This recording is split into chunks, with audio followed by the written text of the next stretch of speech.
One of the things that baffles me is every time we have a war, the tendency is not the tendency, the hope is let's not let that happen again. But unfortunately, as the expression goes, the world gets a vote. And I think that's essentially what they're going to talk about, and I think you'll really enjoy the experience. So for my part, thanks very much, Semper Fi. It was really great being here. And if you ever want to see human rights in action, come on down to Southcom. And if we work it out in advance, I'll take you down to Guatemala, Honduras. I'm serious. Colombia, come down on the big plane. It's an easy ride, and see what we do down in those countries relative to human rights. As I say, I've got the greatest human rights section of any COCOM. I've got the only one, but they are mighty, mighty people. So thanks very much.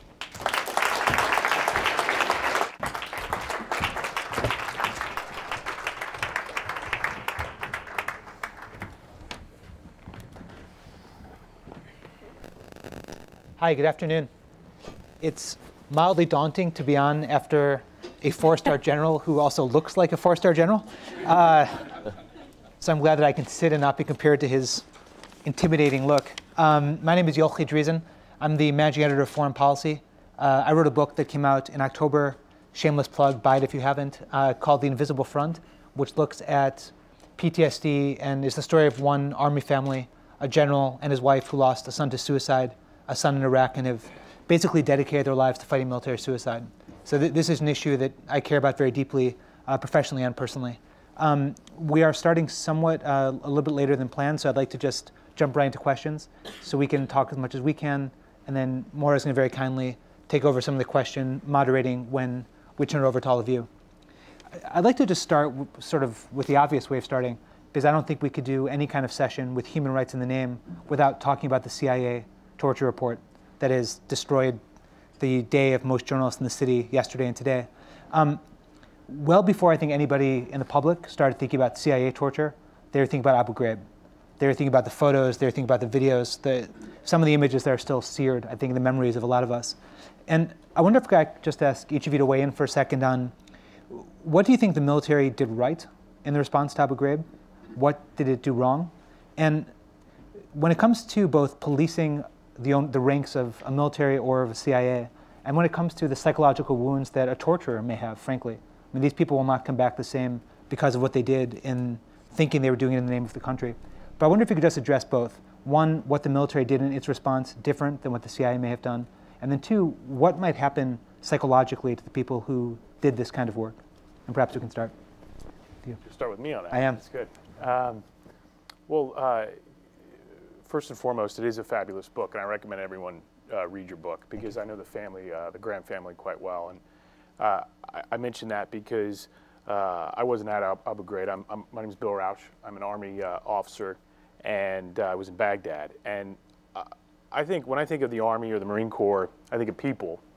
And the general mentioned this. And I think one of the things the military does very well is provides a culture for individuals, regardless of how they were brought up, regardless of whether they had a mother telling them what was right or wrong, whether they had a mother at all, frankly, on duty, honor, country, that core set of values that, frankly, I think separates the United States military from a lot of other militaries across the world.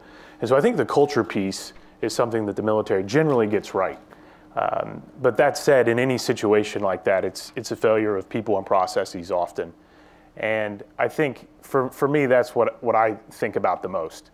And then in terms of the people who were involved, directly or indirectly, the trauma that they've experienced, obviously the individuals who were tortured have experienced extreme trauma, but the trauma that they experience is something that they are dealing with and they're going to continue to deal with. And it's not much unlike trauma that folks experience in other situations. And I bring that up because oftentimes when we talk about these situations in the military, we think that they're isolated within the military.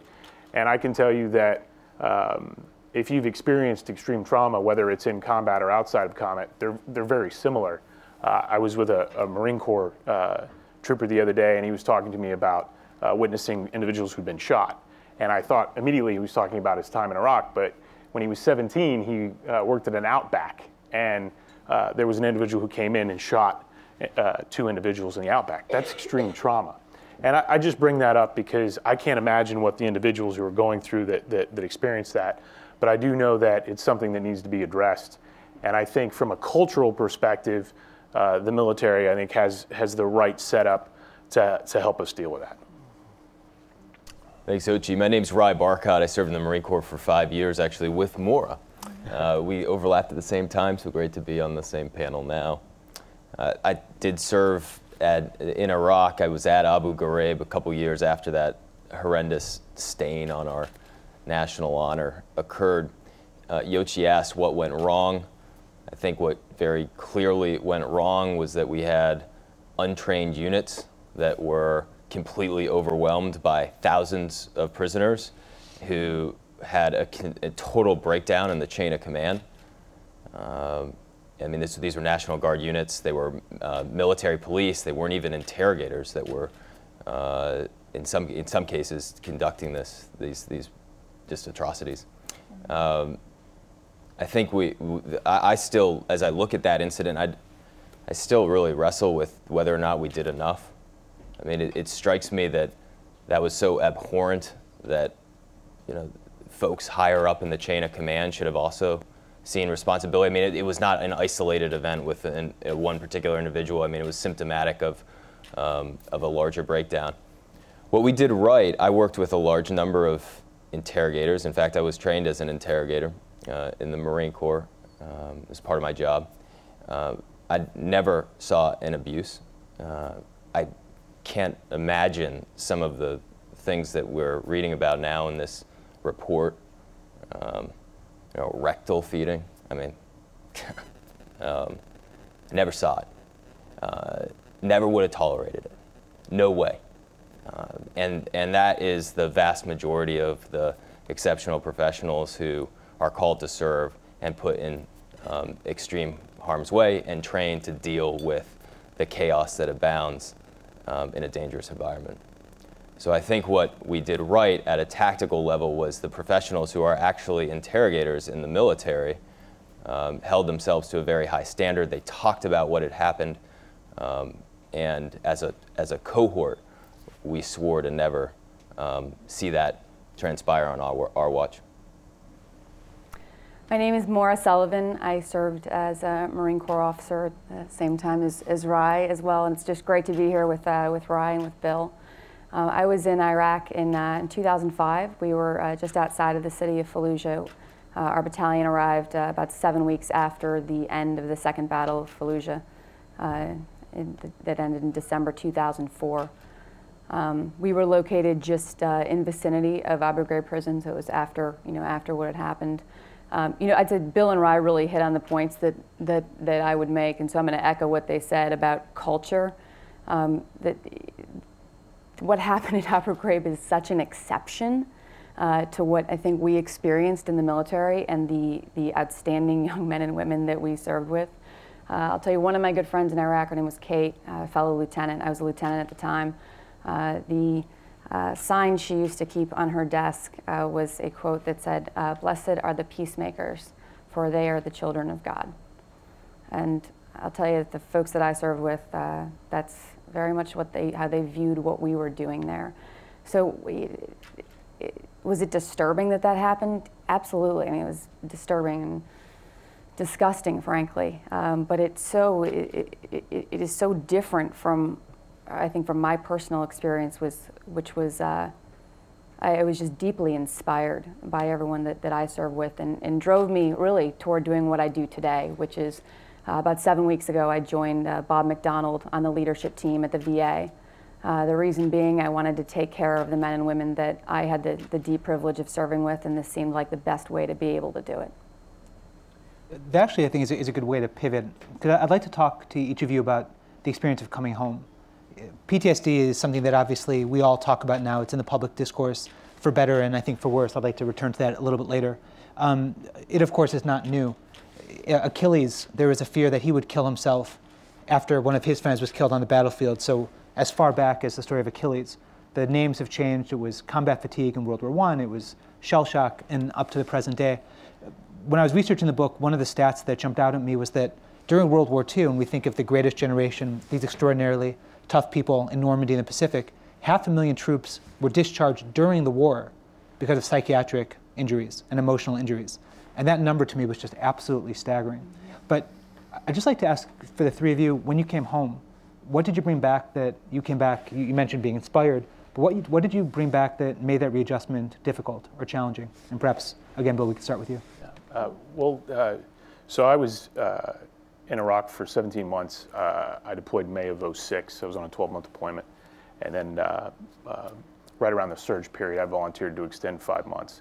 And I bring that up because I was actually, as a young officer, as a lieutenant, I thought the war in Iraq was a bad idea. Nobody listened to me at the Pentagon as a second lieutenant. But it was my duty, and I wanted to serve. And so I extended from 12 to 17 months, and I timed it. So the moment I got back from Baghdad, I was out of the military. It was just a genius idea that was, in hindsight, the worst idea possible. And so I was in my car driving from Fort Sill, Oklahoma to Marengo, Ohio, the small town I grew up in. And I had no plan, but I was just happy to be back from Iraq and out of the military. And then I quickly found myself completely alone. And I didn't want to really deal with anyone in the military because I'd left that behind. I didn't feel like anyone in my small town could relate because, frankly, no one could, draw Iraq in a map or even point out Baghdad in Marengo, Ohio. They're wonderful people, but their geography's a little lacking. And so I struggled a lot, frankly. I struggled a whole heck of a lot. And I had a high school teacher, Bill Grady, who was a Vietnam veteran, started to take me to breakfast once a week. And I wasn't quite sure what he was doing. He was a clever guy. And he started to engage me a little bit more. And that was in 2000 and into 2007. And just up until about 2 years ago, I really still hadn't dealt with some of my experiences, not only from the trauma perspective, but there's a big guilt component as well. We were losing, back then, well over 100 folks, Americans, a month. And we were losing tens of thousands of Iraqis were dying during the sectarian violence that was happening. And so there was a lot going on. And I just frankly didn't know how to deal with it. And so it was a very difficult transition, and I'm still transitioning. I'd argue that we're all transitioning, right? I'm still trying to figure out who am I, what do I want to be. But then there's more rudimentary absence of purpose in people, because to the general's point earlier, we're really good at doing things because that's what we do. And so I no longer had anything to do. I had no purpose, and these wonderful people that I led, but also these wonderful people that were mentors to me, were no longer there, or they were sort of spread across the wind. And so it was a really difficult experience, but ultimately it was about community.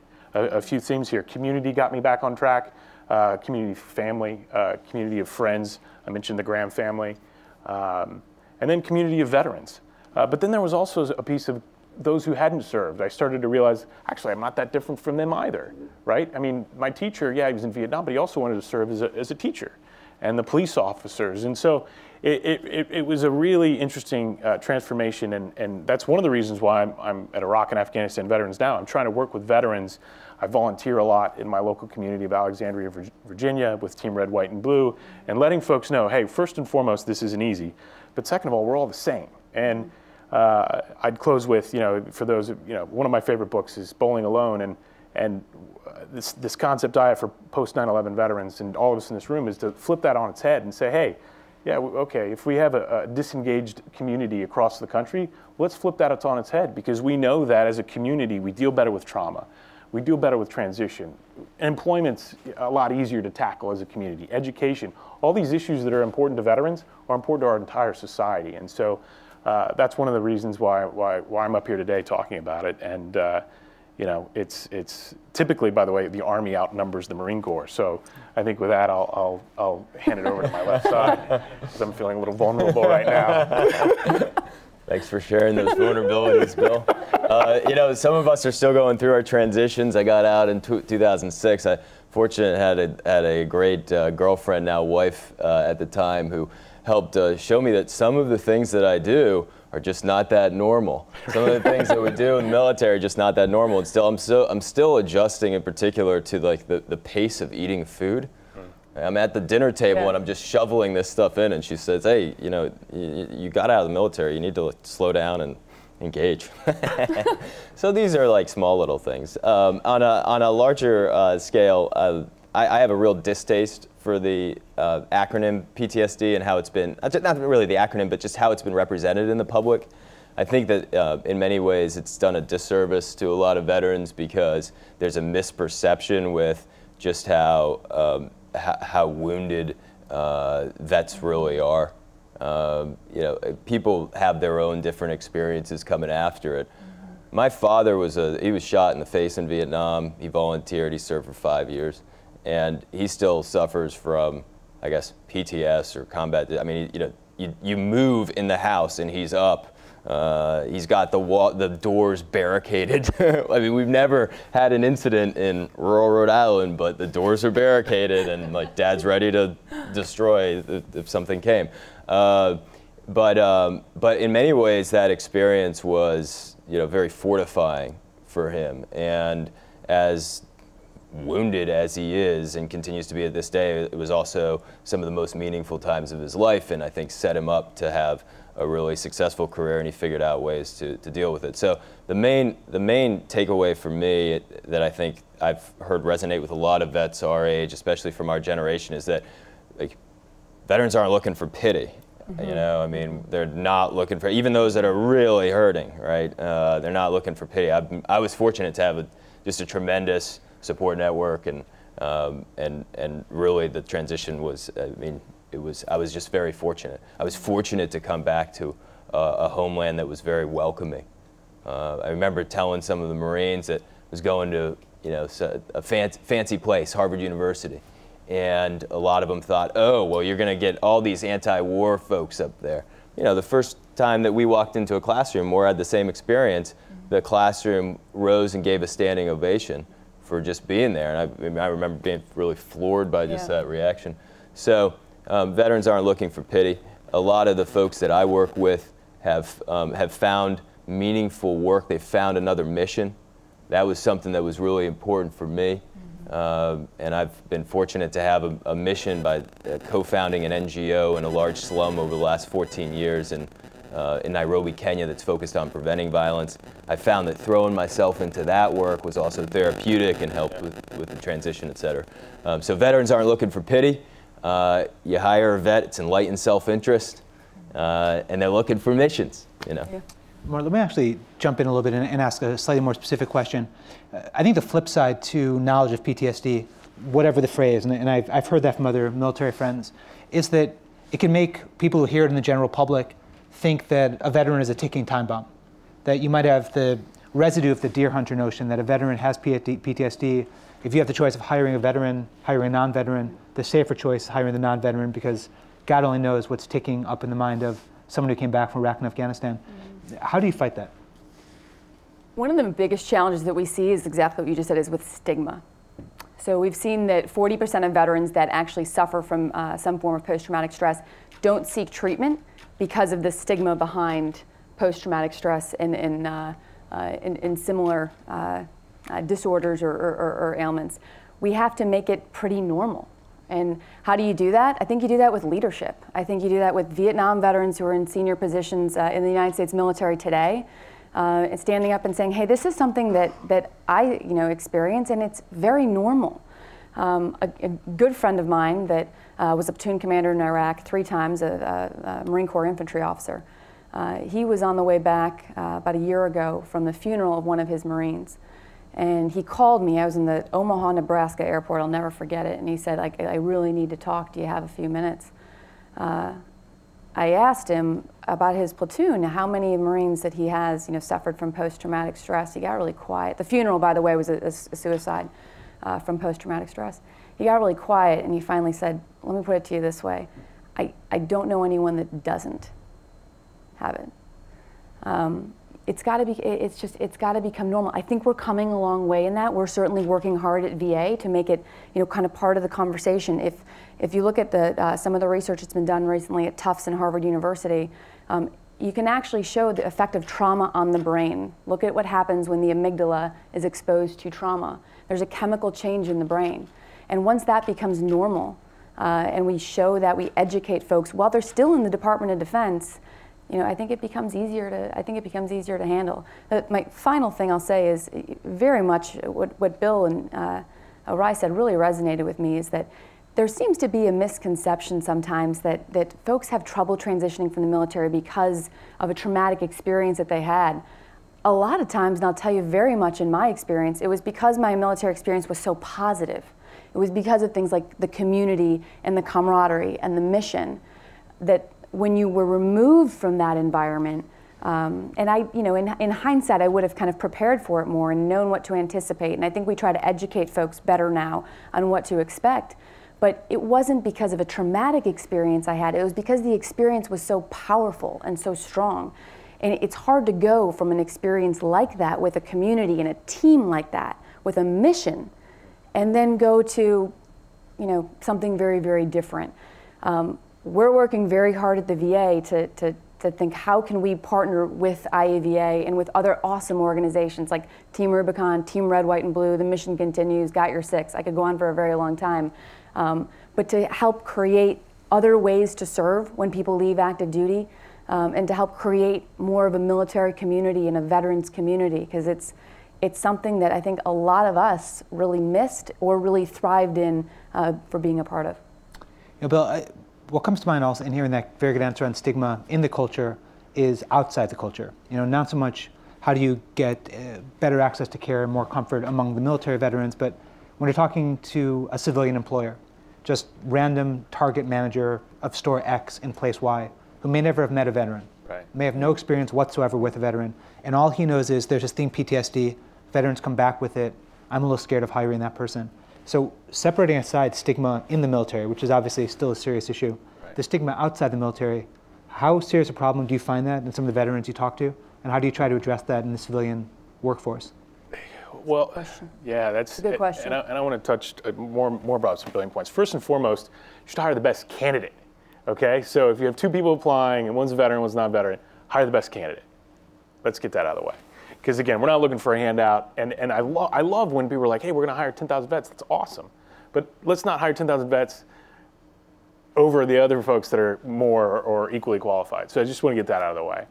But it's a tough one, and this is the, right, the civilian-military divide is something that they talk a lot about over at the building and the Pentagon, and it's an interesting challenge because first and foremost,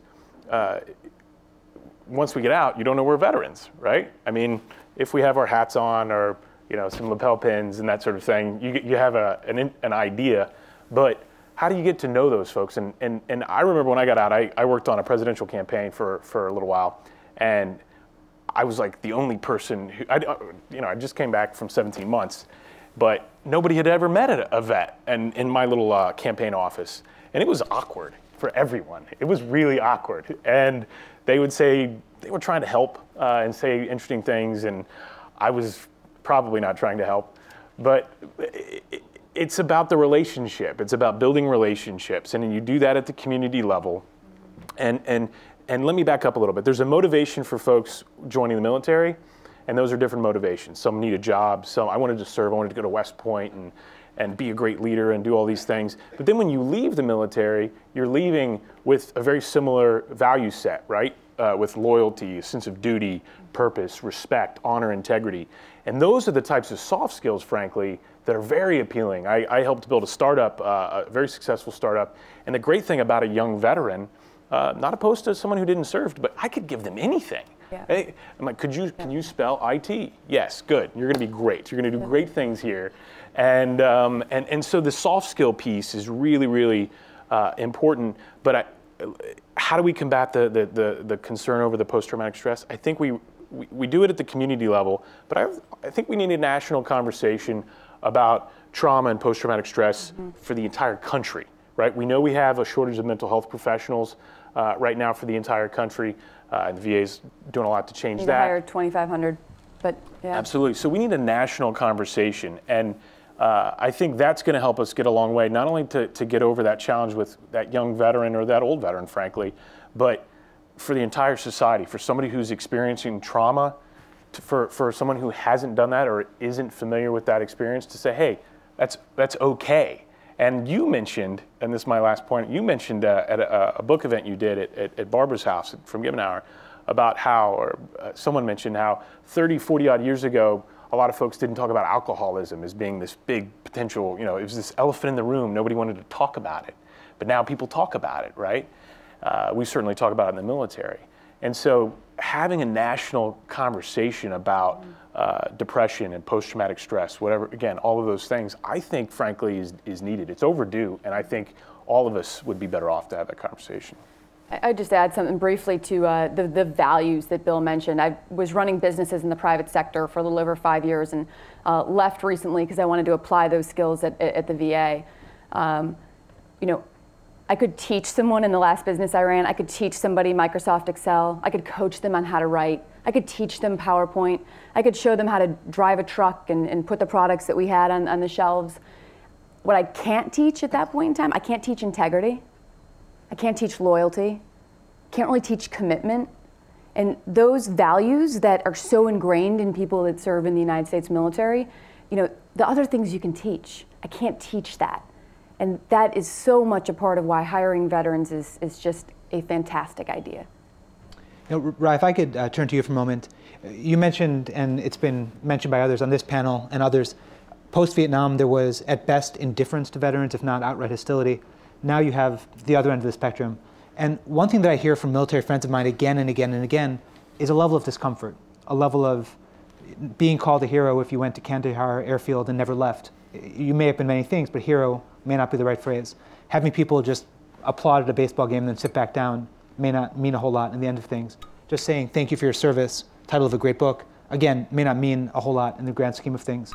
Rye, if I could just ask you that question kind of bluntly, have we swung the pendulum way too much just towards basically blind veneration by people who don't understand what military service is or what the wars meant? I think definitely for officers, we're not worthy. But frankly, for a lot of the guys that were, most of the Marine Corps, 70% of the Marine Corps is under the age of 20.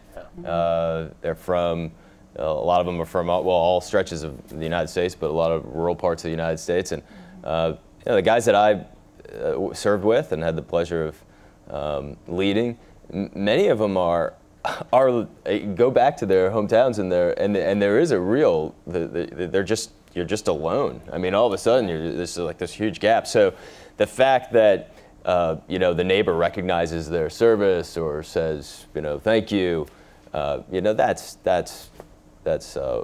welcome. I do think we overstate the hero word. Not all service is equal. I mean, the general talked about the experience in combat, and that varies at different levels. But there's a big difference in terms of what people's experience go through in the military.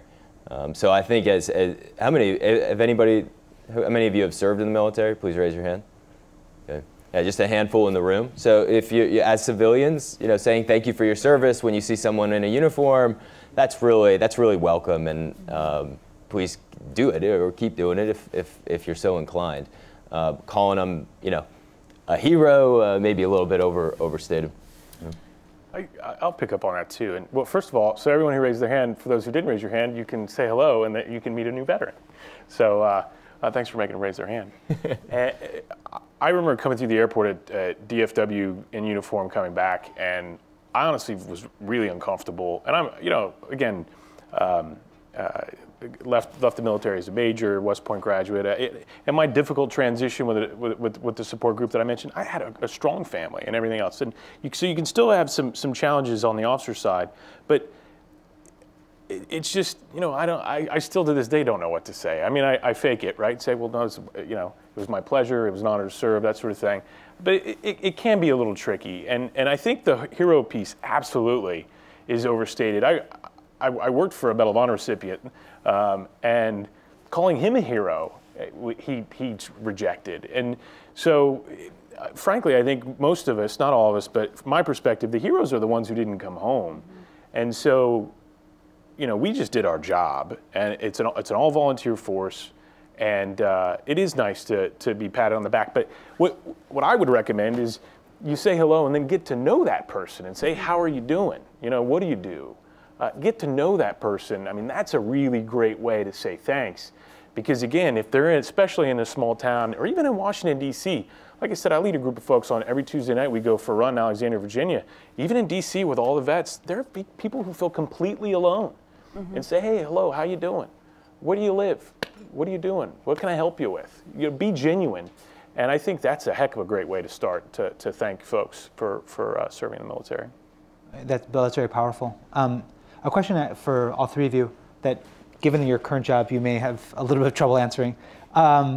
We can talk a lot and should about the high-minded parts of being in the military, the high-minded parts of what you bring back from military service.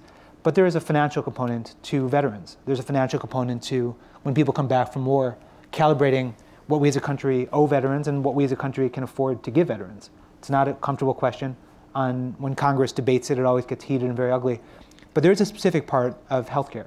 So you can have a veteran who enlists at 18, serves 20 years, comes out at age 38 or 40, can get health insurance from their company, or can get it basically for free from the military forever. Chooses, of course, the cheaper path.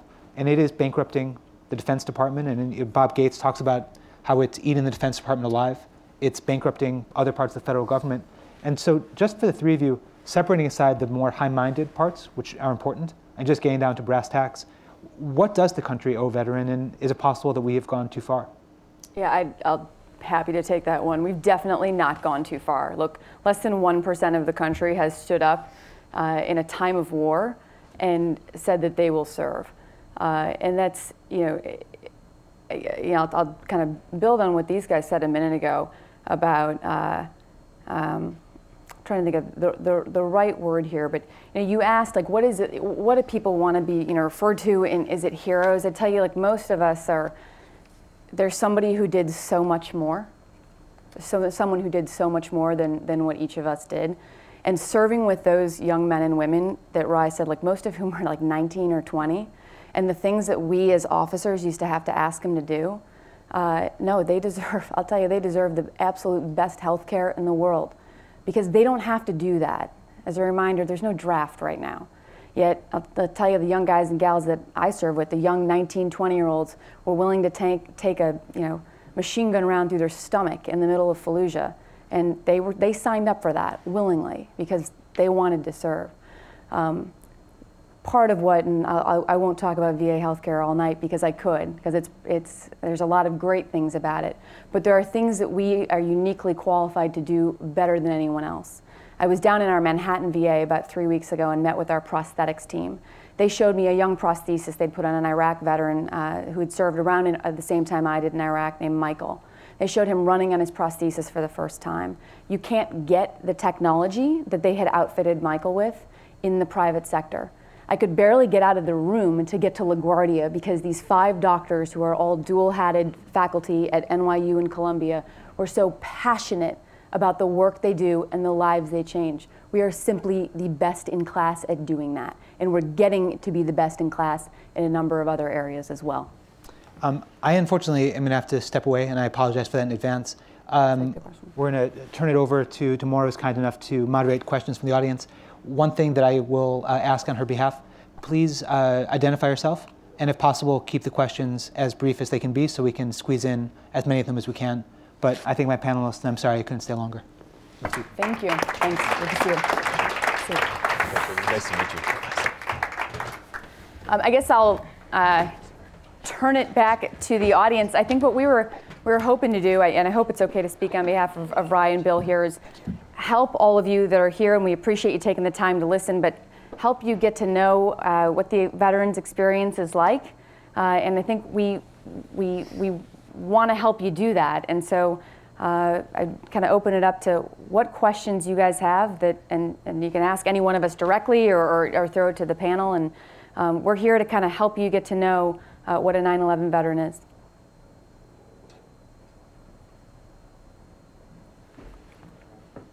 Yes, ma'am. Hi, my name's Eleanor Acer. I actually work in the refugee program here at Human Rights First. And Bill, my question's to you, but also to others. I know IAVA has done some great work in the past, helping to get many of the translators, for example, who worked with troops in Iraq, brought to safety in the U.S. and not left, in places where their lives are on the line. And I want to know, there's been some improvement, I think, in that program, and some folks have come, but, we've heard also that others are still stranded, particularly as violence now has escalated in Iraq.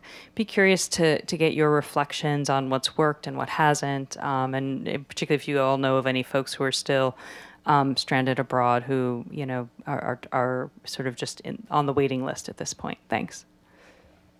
Well, thank you for that question. And interestingly, I have a good friend of mine, Jeff Bryan, who a few years younger than me, and his interpreter just, I think 2 years ago, just a year or two ago, just finished his master's degree at Tufts, which is pretty awesome, right? But I bring that up, though, to start, because there's a very personal aspect to this, as you know. But there's also, I don't think there's a lot of attention on this issue still.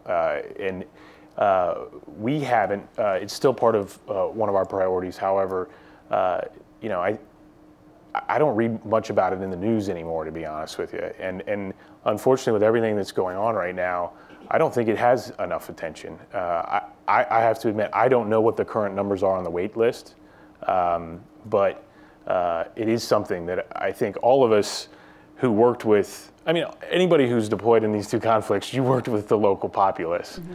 And the relationships that we built were very powerful. I still keep in touch with several folks that I worked with. And so I think that's a very important issue. And I'd love to chat with you actually afterwards so we can bring some attention to it, because we're good at bringing attention to stuff as well. What other questions can we take? Okay, I see a hand in the back. Yes. Hello, my name's Jillian Burns. I'm a recently retired Foreign Service officer. I served in Afghanistan, and I have to say I was extremely impressed by the U.S. military there. It was my first time to work closely with the military, so you certainly have won my respect. I was just curious, from your experience dealing with veterans who've come back from serving in places like Afghanistan and Iraq, one of the big problems we have in the Foreign Service is the lack of constituency here in the United States. Are you finding that many retain an interest in foreign affairs? Do they retain kind of a sense of what the impact of the U.S. government, the policy decisions made here, how they impact people overseas? Do they come back more interested in foreign affairs? And are they looking for ways to contribute, or do they come back and kind of retrench and try to forget about the experience? It's a great question. I'm happy to touch on it briefly. The VA's Veterans Center for Innovation recently conducted a study across the United States in 5 different cities and interviewing a number of veterans. And what we came up with was kind of 8 different sort of profiles, and we did that work in trying to understand who our customer is and in treating all of our veterans as top customers. One of the findings that we saw from that is exactly what you just asked, which is that veterans want to know that their service was for something, and that the sacrifice that a lot of their friends made was for something. We saw that a lot. In terms of that was pretty universal across the board. In terms of engagement, that was that depended. You have some that come back and are seeking ways to serve, and do so through some of the organizations that I mentioned earlier. The Mission Continues, Team Rubicon, Team Red, White, and Blue.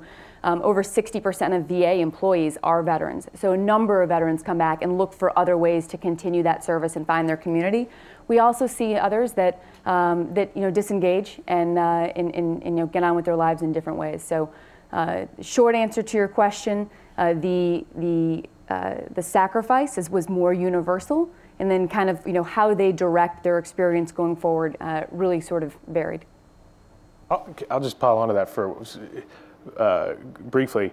Interestingly enough, politically, you notice that veterans actually, a high percentage of veterans vote, which is interesting. So there's an engagement piece there. They seem interested. across the board. I think anecdotally, some of us, I know I was I paid very close attention to my specific area when I got back home. But I think broadly, I haven't seen any data. So that's a very interesting question, because I haven't seen any data as far as the foreign policy piece. But the other interesting thing politically is veteran candidates, veterans who run for Congress, something I look at. The polling data shows that the general public believe that they're experts on foreign policy and veterans issues, which is also an interesting fact. So those are sort of two pieces of data that don't directly answer your question, but I think are something to chew on, because it goes back to sort of what we think we're like versus what maybe folks who haven't served think we're like. So food for thought on that. I think we have time for one last question. Yes, sir, right here, the glasses. There you go. Hi, Galen Carey with the National Association of Evangelicals. Given what has been shared about how most of our veterans have served honorably and with a desire to make a contribution, how does the ongoing national debate about the meaning of our engagement, specifically in Iraq and Afghanistan, and questions about, in the bigger picture of things, what has been accomplished, how does that impact on veterans who have served, and do you think about those same questions yourselves? I think it's refreshing to have an honest conversation about it, and that in and of itself is a very useful thing to have, both as a nation and then as individuals going through it. I, like Bill, it was not I just could not see why we were going into the Iraq War. It didn't make sense to me. It didn't seem like the wrong decision, but that didn't, for myself, that didn't, obviate the need for good people to go on those missions and try and, end the war as responsibly as possible and, do your duty. And I recognize that was, that's not a sufficient answer for some people, but it sure was for me. And so I'm able to, that's how I rationalize it, and I'm able to differentiate the conversation, the larger policy conversation, which is important to have, especially as we think about where our country goes in the future and not, reliving mistakes of the past, et cetera, from the fact that, frankly, we all know folks who gave the ultimate sacrifice in a flawed mission. Mm-hmm. I'd just add to that briefly, a plug for especially those younger veterans. F. Scott Fitzgerald said, Scott and I were talking about this the other day, the true sign of intelligence is to be able to hold two opposing ideas in your head, right, and still function. And I think a lot of us who are downrange, especially Harvard Business School folks, who were able to do that, I mean, that's just the power of some of these young men and women, because I think a lot of us did feel that, but, a job was there to be done. So. And he did that with a gin in his hand, I heard. Oh, but not a croissant. Every time I see a croissant now, I'm going to think of General Kelly not eating a croissant. I know. Like a donut. Well, he's a good Marine. He can probably run faster than all of us. Last thing I'd add to what Bill just said, and I'm going to quote your survey here, the IAVA survey, is that came out, I believe, last year, that more than 85% of OIF veterans say that they would serve again, even if they disagreed, but they said they're proud of their service and they would do it all over again. I think that question kind of answers itself. I believe that's all we have time for. I'm getting the signal that we got to get off of stage. So it's been a pleasure to be with all of you here. I appreciate you taking the time to learn a little bit about Iraq and Afghanistan veterans. I think the three of us will be around for a little bit afterward if we can answer any of your questions. Thank you.